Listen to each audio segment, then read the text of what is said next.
Philippine native trees na magandang bulaklak at pwede sa urban at residential areas? Meet balay lamok or Croteva religiosa. Tinatawag ding salimbubog o salingbubog, ang balay lamok ay may napakagagandang bulaklak.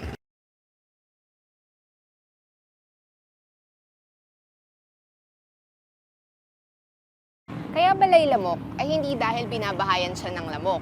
Ito ay dahil sa mga stamens niya na mahahaba, na pag malayuan ay mukhang mga malalaking lamok. Yung epithet na religiosa ay dahil daw madalas tumubo ito sa places of worship. Pero dito sa Angono, nandito lang siya sa gilid ng kalsada. Pag namumulaklak ang balay lamok, ay litaw na litaw kasi deciduous sila o natural na naglalagas ang mga dahon.